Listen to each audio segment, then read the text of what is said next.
Hello, folks. How you doing? Feeling all right? I am David Ellenbogen here. Very exciting weekend. Was up in Hudson, New York, with the Brooklyn Raga Massive, playing at a show, sold-out show at the Hudson Hall at the historic Hudson Opera House. Really amazing experience. Bouncing around, nice hit in Saugerties as well for blissful bedrooms. Anyway, came back to New York City to meet up with Hans Taparia and broadcast a show on WKCR featuring a brand new series, the Outside India series, which is premiering this Friday coming up, September 8th, I believe. And that's going to open a free show at Lincoln Center with Amir El Saffar with the Brooklyn Raga Massive. Also, later in the series is Roman Diaz and Raga Cubana, Martha Redbone, and Awa Sangho. It's going to be awesome. All the shows are free, but you'll have to go early. You want to go early to get your, make sure you get in. They're all at Lincoln Center's David Rubenstein Atrium. Anyway, I'll switch to the broadcast. The broadcast from yesterday, WKCR. I started off with a conversation with Amir El Saffar, previously recorded, where I was asking him about the differences between raga and maqam, and then we'll be back with Hans Taparia and hear selections from all those amazing artists. All right, thanks for listening. Oh, and this episode, like all others, is sponsored by the Rubin Museum of Art. You will hear me pumping throughout the radio show because tickets, pre-sale tickets, just when became available at Indiegogo for the Ragas Live Festival, October 21st. Get your tickets. It's going to be unbelievable. So, yeah. And come earlier. Come for a Friday DJ night. I'll be there. And more to come. All right. Thanks, y'all. Take care. Enjoy. I always thought that maqams are basically the equivalent of a raga. You know, a scale that is very specific and gives a particular feeling. But then I'm looking at your liner notes here, and it says that there is a maqam called something like Mukhalif, said to be the gasping sigh of the survivors after the fall of Baghdad in 1258. So, is that usual to have be so specific with the maqams that they're that? Well, you touch on a good point, and it's a very good question, because in Iraq, maqam is a little bit more specific than sort of the general Arab Turkish sense, where sort of what you said, like it's a scale. Maybe it's a little bit more than a scale. I mean, even the raga, it's like, you know, it's a mode which has certain type of phrasing and expected things and surprise and etc.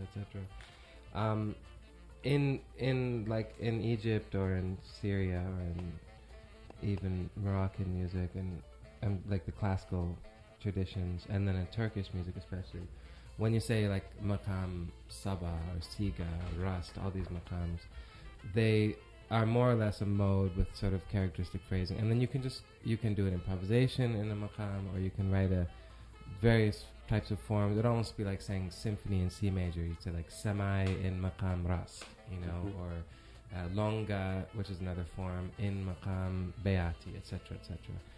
In Iraq, the maqam is actually a composition, in the sense that it has a structure, it has a beginning, a middle, and and there's varying degrees of flexibility. Some of the maqams are incredibly specific, and some give you choices. You have like a set of choices of when you want. You can go to this melody or that melody.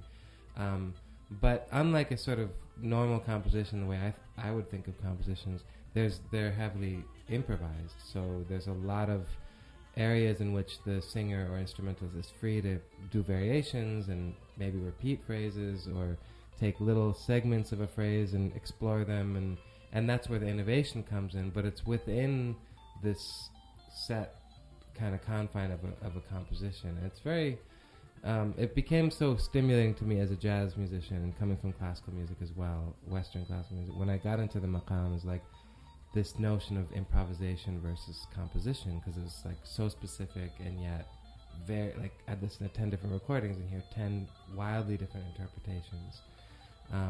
So to get back to your question about maqam mukhalif, several of the maqams have stories behind them relating to Iraqi history or general regional history and stuff. And that particular maqam has mukhalif is a very kind of heavy, sad, I don't know, forlorn, or what's a good word? It's just a destitute sort of feeling, and it is said to originate from when Baghdad was sacked in 1258, and that's kind of when the glorious age of this great city ended.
You know, I guess speaking of being sad, so you arrived there before the U.S.'s second invasion. What kind of city? What did you see? Was it like what kind of? You know, because I don't even really have a picture. You know, was it like kind of Did it feel like the way Western cities do? You know, where people wearing modern dress and they're, you know, and businesses kind of booming or chugging along. I mean, like what was? Yeah, it's sort of a mix. It was a mix, and it was. I mean, in general, like Arab cities, they have this sort of different strata of society, and there's a certain bourgeois class and people that are very westernized and Western educated and sort of maybe learned in. Are we okay with that? Yeah. Yeah, so there's a certain class of people that, and then there's the more traditional class where people, you know, still wear the galabia or the dishdash, the sort of long robes, and the women are dressed not only covered but wearing this something called the abaya, which is a large sort of cloak, so there's kind of different parts of society. My family in general were sort of, you know, they're middle class. They would wear Western clothes when they go out, and maybe at home they wear, just to be more comfortable, wear sort of more traditional garb. But you know, all the amenities and stuff, running water, and I mean all of that, of course, are there, were in place. But it was a very tricky time because it was 12 years of sanctions that had kind of decimated the economy, and the infrastructure was really barely functional. It was like everything was working. You know, you walk into a department store, let's say, and a quarter of the light bulbs are on. Most of them are empty sockets, and then the shelves are kind of half full and not exactly. You know, it's sort of like people just kind of finding a way to survive, you know, and a way to cope. And by that point, I mean, they pretty much were, you know, there was the oil for food program, and people were sort of, they're making do, you know, like they're getting along sort of okay. It wasn't a boom. I mean, they had the memory of the 1980s and 70s when Baghdad was such a rich city. I mean, Iraq was an incredibly rich country. That oil money was really going into services, and, you know, the city was just kind of booming. And they had, at that point, they had everything we had in the States. TVs and VCRs and whatever technology. I mean, there was, the Iraqi dinar was worth $3. It was stronger than the U.S. dollar, and then after 91, it went to 2,000 dinars equals $1. So just completely destroyed. And so people who had these bank accounts with someone had like 100,000 dinars, it went from being worth $300,000 to being worth what? What's a hundred? I can't do the math. $50? Yeah. Right. Wow. Yeah, but that was normal. I mean, that just happened. It happened to everybody. Across the board, yeah. And then there was sanctions, so certainly. And then there was sanctions. Yeah. Well, it was all, yeah. One was related to the other, but yeah. Right. But yeah, people were surviving. They were oppressed and down about it, but they were sort of excited about the U.S. coming to invade, because it was sort of a relief. Like, okay, anything, just we want to break out of this isolation, you know, because I mean there was no real communication. Satellite TV was illegal. Internet was barely, you know, people didn't really have connection. They were just starving for some you know, when I remember I'd sit and watch the news, and somebody would come from Europe, like someone supporting the Iraqi cause or whatever, and it would be like an alien landed from another planet. It was something like remarkable, like, who's this, you know, like. So I imagine people probably saw me that way too. So yeah, I was just going to ask. Yeah, people must have been kind of asking you a lot of questions, and like, you know, they were curious. Yeah, and that's eventually why I kind of had to leave, because it was, people were asking my relatives questions too, like, who's this half Iraqi, half American cousin of yours that's coming to study Arabic and study music? Like, you know, there's a war that's about to start here. What, like, it was very implausible. And music doesn't have a role in society now where people, like, you know, you're going to travel across the world and live in a, you know, it just didn't, people don't see music as that. So people were wondering if you were some kind of spook. I think that's what, yeah, that was sort of what my cousins implied, and they were getting nervous. And that was the end of 2002, and I pretty much booked my taxi, and I think I left 2 or 3 days after that. And once I knew that it was making them uncomfortable, I was like, okay. Right. it's over. And then 2.5 months later is when the first bombs started pummeling the place. So yeah, I wasn't there for that though. So and then intense. It's an intense history, and it's an intense. I feel that one of the really amazing things about music is how it takes you all around these places, and it brings me and you to this conversation. It brings the listeners to hearing about these things. It brought you to Iraq, and it cuts through. I mean, wow, what an experience. And obviously, I mean, the result of this, it seems to be all over your music, right? I mean, it's a part of it, yeah. It's an album called Crisis. It's got album, tracks called Fly Over Iraq. And The Great Dictator, which I assume is a reference to the incredible movie. Well, that's the reference. title came certainly from the Chaplin film, but the reference was also. I mean, take your pick. Which dictator you want to talk about, but there's sort of common themes that seem to recur in our history. So, especially the Arab region in the last, sort of the modern Arab state was kind of founded on these strong despotic rule, whether it was Saddam or whether it was like the kind of military rule in Egypt that temporarily suspended, well, never really suspended, but during that, the overthrow of Mubarak. And then I was living in Egypt also shortly before writing this music in 2013. And so I was sort of, seeing this overthrow and this kind of in between this, like the Muslim Brotherhood was happening, it was running the show sort of at that time.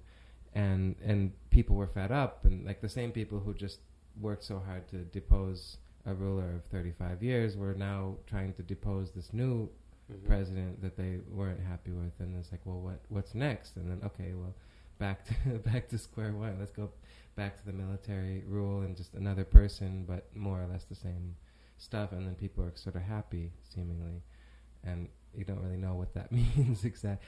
And it's tough. I mean, there's a track also, the Great Dictator, and then the next track is called The People. And in neither case am I trying to say, oh, the dictator's bad and the people are right. And it's never, it's just because the people sometimes want, I don't know, we don't really know what's best for us sometimes. Not that dictators are the solution or their problem in so many ways, but then you look at okay, Iraq was it was a horrible place. Saddam was awful, and I mean, I have a cousin.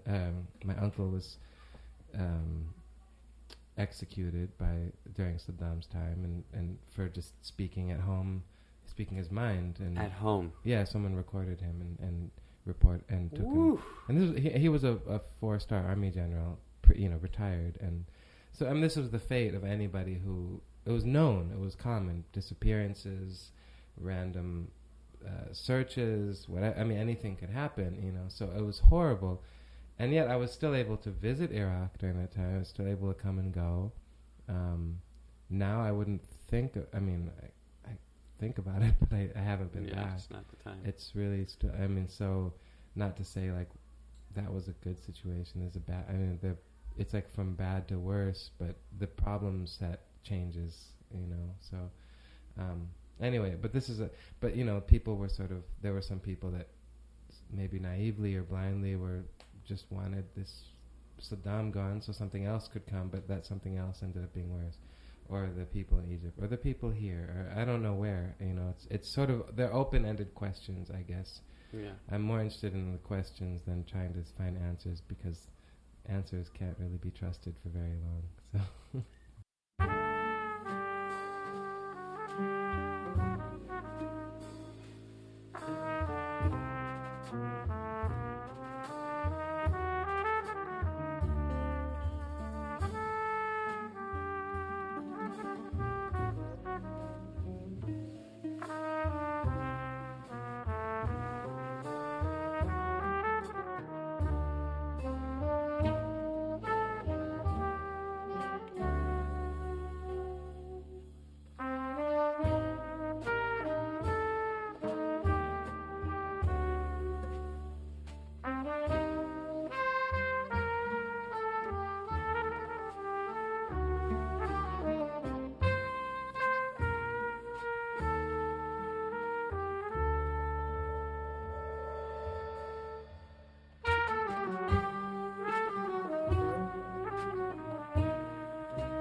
مدلل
طيفه فهل تريني عينه فكم وكم أطلبهم يا يابا وكم سألت بينه يا يابا يا يابا يا عيوني وكم سألت بينهم.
Right, music from the great Amir El Saffar here at WKCR 89.9 FM New York and WKCR HD1.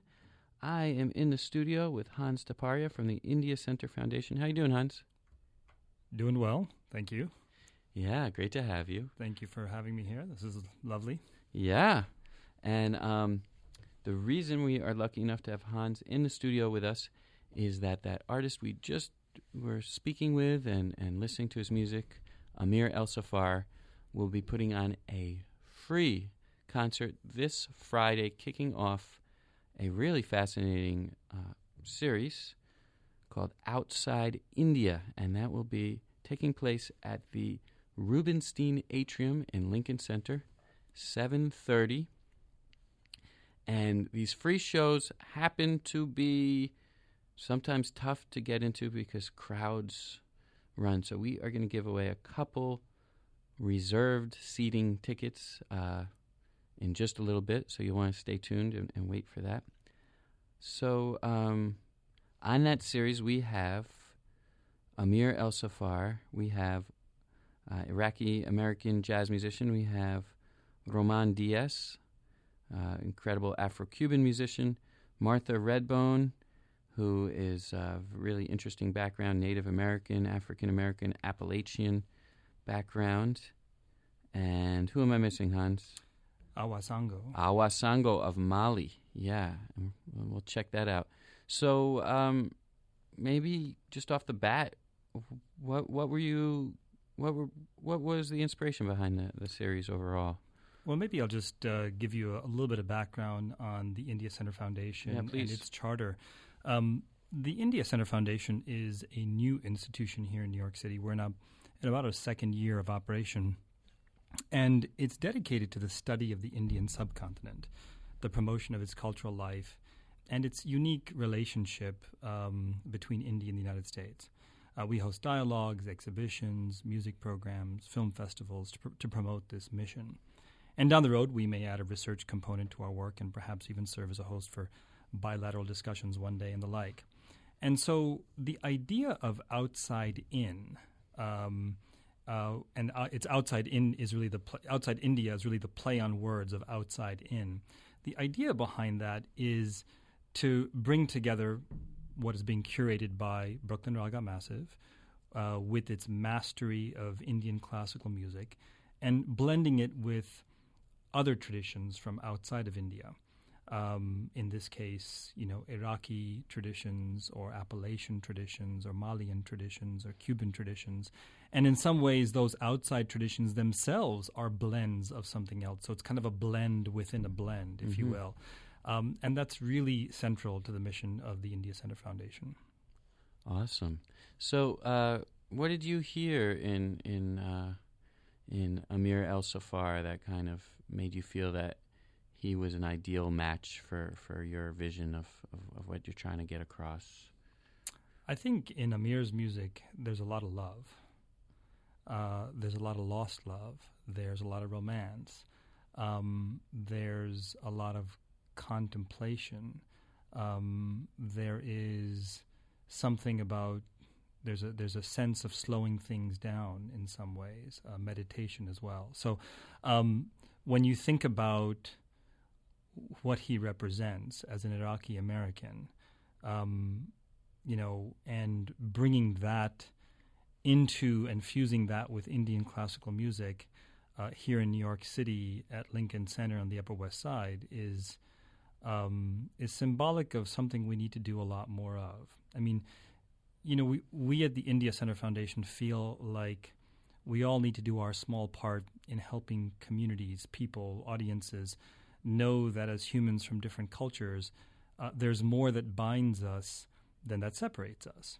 And we think that through the centuries, when you think about art, the arts, there are really only a few scripts or stories that we have as humans. There are common threads between, say, the Greek tragedies or the Mahabharata in India or Shakespeare, or for that matter, Hamilton here in New York City. The context might be different. The geography might be different. The food or clothing might be different. But in the case of music, the technical aspects might be different, but the emotions are common. And we as a species need to recognize that, and we're trying to do our small part in making that happen. And Amir El Saffar with Brooklyn Raga Massive is the perfect way for us to demonstrate that. Right. Well, people can see it and witness it and hear it and catch this kind of really fascinating investigation of Maqam and Raga, which are such interesting equivalents. And that will be this Friday at the Lincoln Center Atrium. We'll give out some tickets, right now. These are just reserve seating, and the number is 212-854-9920. That's 212-854-9920. And let's check out some music from Awa Sangho with the Brooklyn Raga Massive. I love this.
manigal naba namu nega bila nega da sangal madu jati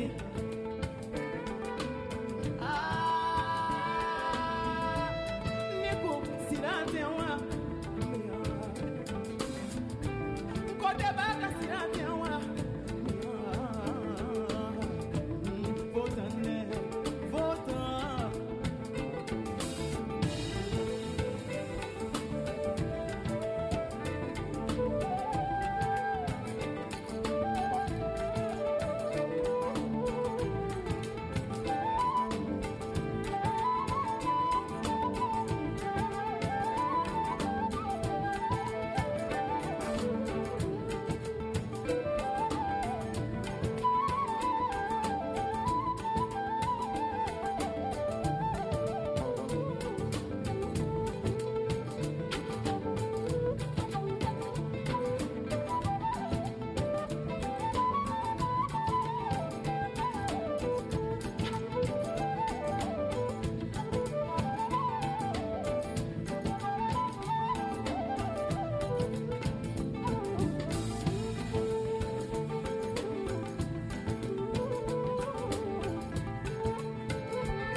hakiliye miri de be nyoke dolo ye maya ye hakiliye hakili kodo maya ye koba ye hakili kodo maya ye miri ye wo miri de be nyoke mi be ye maya ye hakiliye miri de be nyoke dolo ye maya ye hakiliye.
All right. Music from Awa Sangho and the Brooklyn Raga Massive. They are one of the artists being featured on this brand new and very exciting new series that will be presented at Lincoln Center. It's produced by the India Center Foundation, curated by Brooklyn Raga Massive, and presented by Lincoln Center.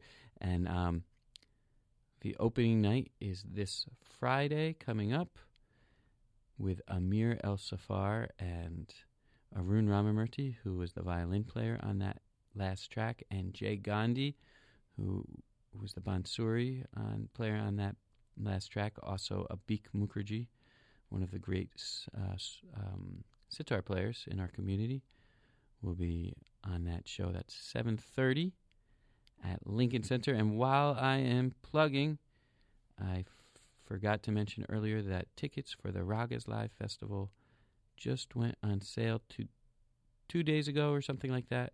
You can go to Indiegogo and search for Ragas Live Festival and get your tickets. 24 hours, over 60 musicians at the Rubin Museum of Art. That's in October 21st, 10 a.m. to 10 a.m. the next day. It's not a 1-second concert. It's a 24-hour concert. It was born here at WKCR, so we'd love to see you in person. You can also go to www.igg.me.ragaslive, igg.me.ragaslive. I am joined by Hans Taparia. What'd you hear on that last track? The seamless combination of traditions and cultures from around the world coming together. That's not easy to do. It was those kinds of melodies and rhythms, soothing. That's what I would say. Mm. And what do you feel about, like, why now? How does a series like this fit in with the world today and now, here and now? Yeah, as I was saying earlier, we as a species, we have some work to do to understand each other. And again, there's not much that separates us when you start to really think about it. There are only a few scripts that humans really have when it comes to this. And, we're also a pretty new species. I mean, I would give us some time to make this work. We're about 150,000 years old on a 4.5 billion year planet.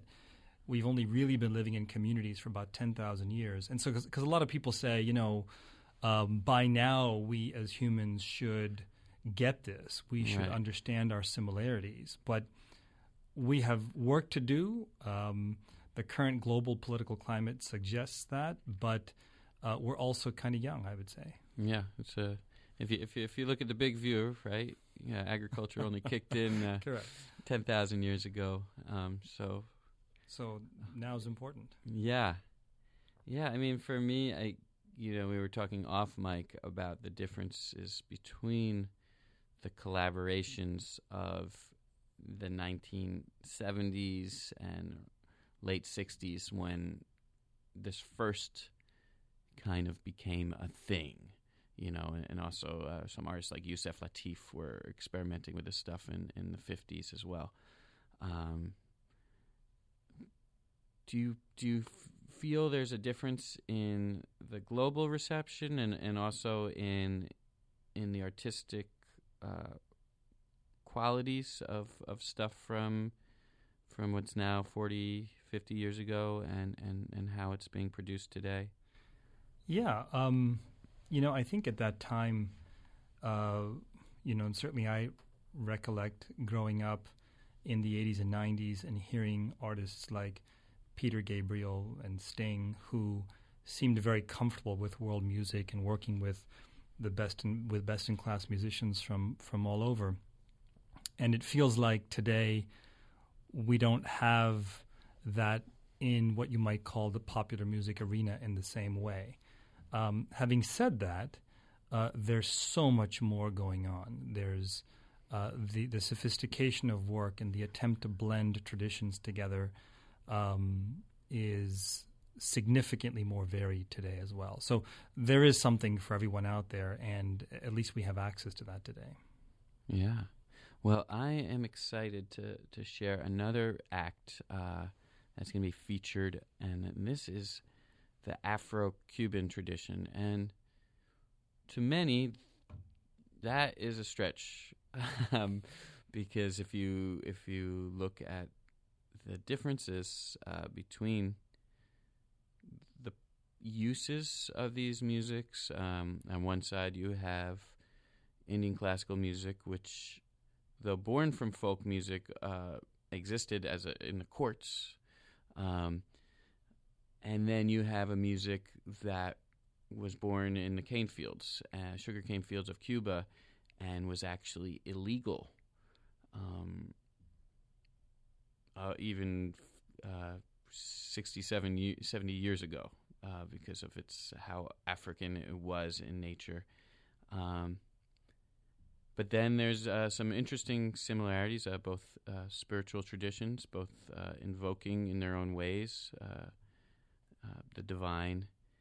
And I don't know, before we hear it, have you heard anything of this Roman Diaz or Raga Cubana that made you think that this was a go for the series? I had not been exposed prior to being introduced to it through Brooklyn Raga Massive and the curation that you had done. Yeah. But upon listening to it, it just made a lot of sense once more. I mean, and also, when we bring the four together, when you think about the four artists together, blues, Appalachian, Cuban, again, which derives so much of its tradition from West Africa, thinking about West Africa itself and sort of the juxtaposition between something Malian and Cuban, that connection. And then, of course, with a Middle Eastern Arabic sensibility as well. It just sort of all seemed to blend well together in terms of the portfolio as well. Great. Well, let's take a listen. This is a dune, which a folk song, And that was a good match since Afro-Cuban tradition. Dunes are often in a time signature tile of 6 beats cycle, and there's also a huge amount of Afro-Cuban music in 6/8. So here we'll hear Roman Diaz and the group Raga Cubana. Enjoy.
Raga Cubana.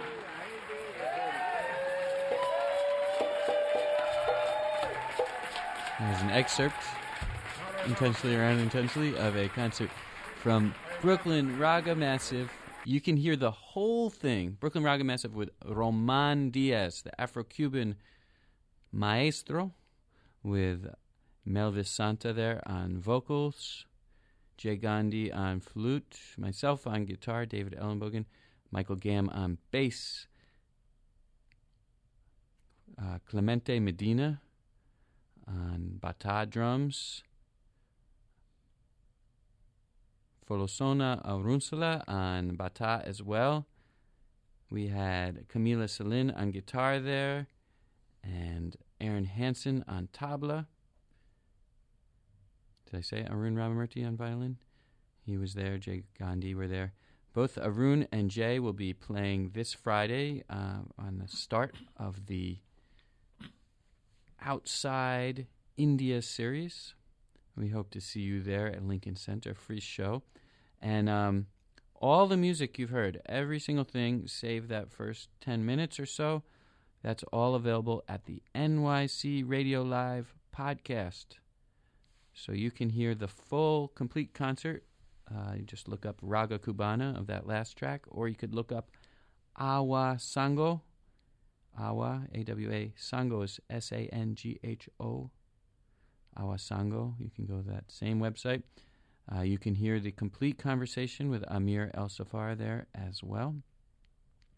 So that's nycradiolive.org.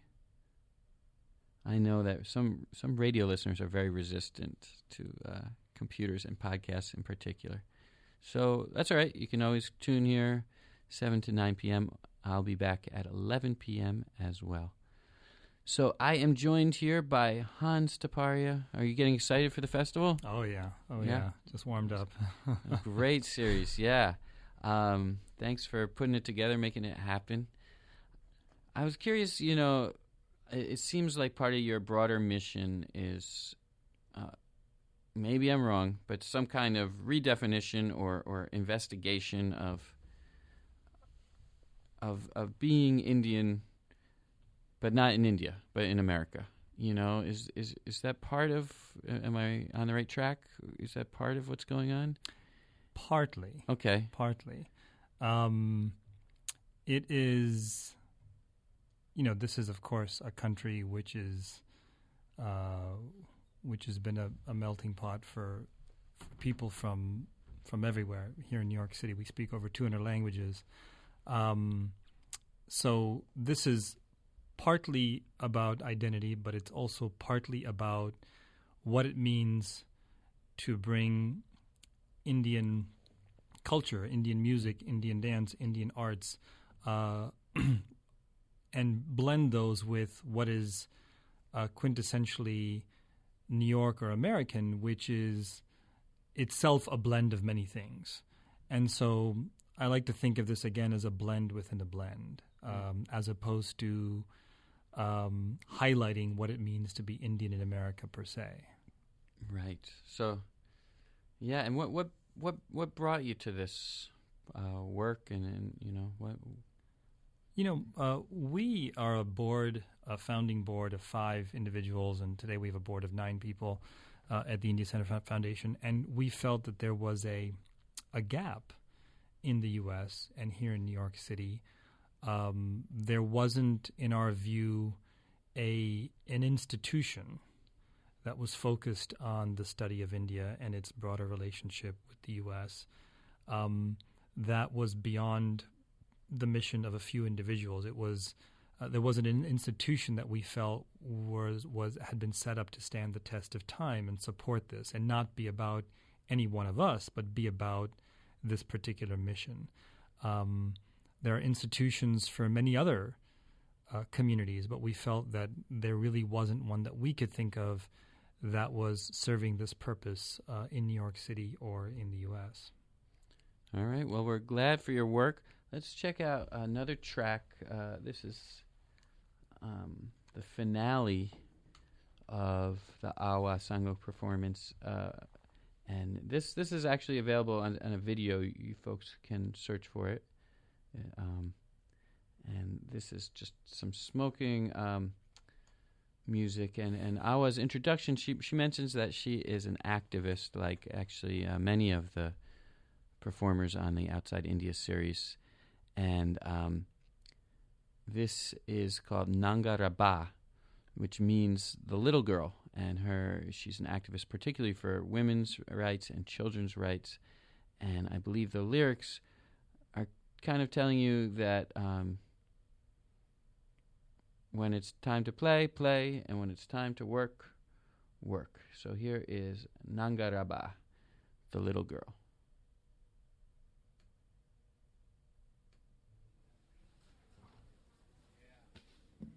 Kele filanto nangaraba muso bina kolongono pitiri da fabora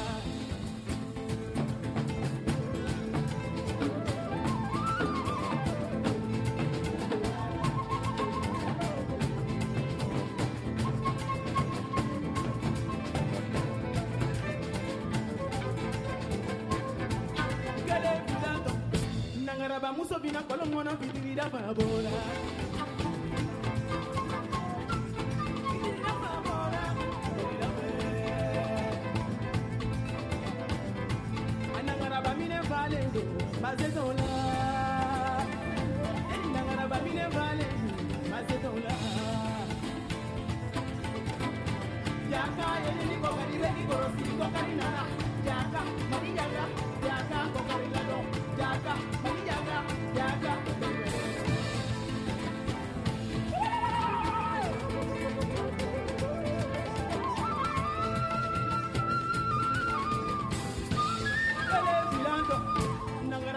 Bina kolongono pitiri da fabora Eba Eba Eba Eba Eba Eba Eba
talking about.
Awa Sangho, the golden voice of Mali.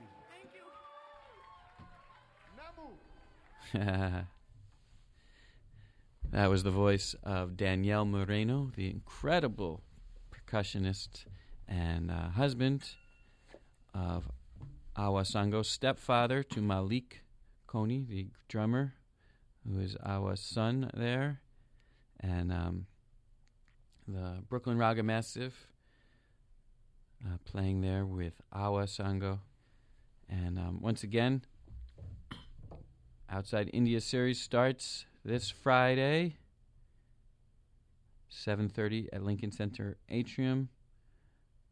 We might be able to give out some more tickets later in the broadcast for reserved seating. And that track you just heard, you can dig up on the NYC Radio Live podcast. You look up Awa Sangho. And I'm here with Hans Taparia from the India Center Foundation. They are the ones who dreamed up this awesome series, which has Amir ElSaffar. It has Martha Redbone, who we're going to listen to at the end of the show. It has Awa Sangho, and it also has Roman Diaz, all free shows. And it's all these artists working with the Brooklyn Raga Massive. So I was just kind of curious, Hans, why you chose the Brooklyn Raga Massive to kind of curate and produce this festival? Many reasons. I mean, certainly, first and foremost, such a lovable group of individuals. But I think Brooklyn Raga Massive is the perfect group to curate and perform in the series because it's really the kind of thing that epitomizes what Brooklyn Raga Massive stands for. There have been many Indian artists over the years that have worked with musicians from other traditions, such as Shakti. We were talking about Shakti before, led by master percussionist Zakir Hussain, which had great success. But I would venture to say that no one has attempted to work with the breadth of artists and traditions the way Brooklyn Raga Massive has done and will continue to build on in the years to come. And I think that has something to do with the individuals that make up Brooklyn Raga Massive, people like yourself, David, who have a mastery of both Indian and Western traditions, African traditions. And it also has to do with being part of and eager to fully embrace a uniquely dynamic scene here in New York City and Brooklyn. And, of course, we were talking about New York City, a place that speaks over 200 languages, a city that invented tap dancing by bringing together Irish and African tribal traditions nearly 200 years ago. So I think Brooklyn Raga Massive is actually onto something quite big and longer term could result in the creation of altogether new genres of music. Yeah, well, it does seem like it's happening. I will say for the record that thank you for your kind words. I don't consider myself a master of anything. In fact, I usually don't know where my shoes are. But thanks for those kind words. Yeah, and I didn't know that about tap dancing. That's interesting. Yeah, so... Yeah, new genres. I mean, and I think you've got a uniquely Brooklyn sound at one level, which itself could be a genre. Yeah. No, the creation of new forms, it feels like something real is happening. And one thing I think that is that the WKCR audience has been part of that because we've been broadcasting the experimentations of the Brooklyn Raga Massive and the musicians in that scene for going on 6 years now. Many of those are documented on that podcast, NYC Radio Live, that I constantly plug. And there are also tons of them at the Ragas Live Festival, which is October 21st. If you're just tuning in, you may not have heard me shamelessly plugging that ticket sales have just begun on Indiegogo. It will sell out because... Well, statistically, everything I've done at River Museum has sold out, so there's a good chance it will sell out. I would love it if you get your tickets, because the KCR audience were there from the beginning. So you can go to Indiegogo and search for Ragas Live Festival, or go to www.igg.me/ragaslive. And there's all kinds of fun perks, posters, and original vinyls and things you can get along with your ticket. So there is one more artist we've not heard from, but I actually feel like we should hold out because she's so different from all the others.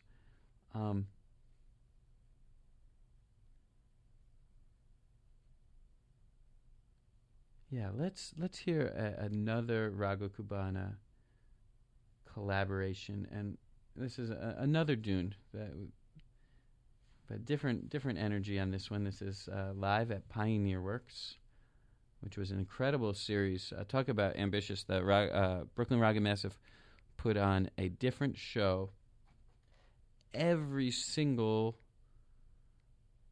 Wednesday for 2 months or 3 months maybe, and each one was so ambitious. It was like George Harrison tribute, and then the next week it would be Ravi Shankar tribute, and it was really exciting, and it gave birth to all these different groups. And we're lucky enough that Samir Gupta was able to mix these multi-track recordings into what I think are CD quality. So here is Raga Cubana returning, and if you want to make sure you get in, the number is 212-854-9920. That's 212-854-9920 if you want to make sure you get in this Friday at Lincoln Center Atrium. Otherwise, just show up early and you will be fine, like 15 minutes, 20 minutes early. You should be fine. So here is more from Roman Diaz and Brooklyn Raga Massive.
All right, ladies and gentlemen, are you getting excited for the India Center Foundation's incredible Outside India Festival? I am. You feeling it, Hans? Oh, yeah. Good. Thanks for coming. Thanks for getting it all together. The opening night, as we said, is this Friday at the David Rubenstein Atrium. You know you made it when there's an atrium named after you. That is at Lincoln Center, 7:30. Come early to make sure you get in. That'll be Amir ElSaffar with the Brooklyn Raga Massive. Any last thoughts, Hans? Maybe in case you're booking your calendar out further, the 4 concerts, September 8th, November 10th, February 9th, April 13th, are the 4 dates. The Rubenstein Atrium Museum, the Rubenstein Atrium location, an incredible venue. It's got an ambiance that is suited to formal sit-down concerts, but also has this wonderful casual feel, a bar, high ceilings, lots of windows. There's going to be a social hour as well afterwards, just so that individuals, everybody who comes can, meet each other, discuss the music, and bask in the mood that would have been created by it. So, again, September 8th, November 10th, February 9th, and April 13th. All right, and we will see you here. We're going to take it out with some Martha Redbone, who will be on the festival as well. And thanks for listening. I'll be back at 11, folks. Don't touch that dial.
Joys and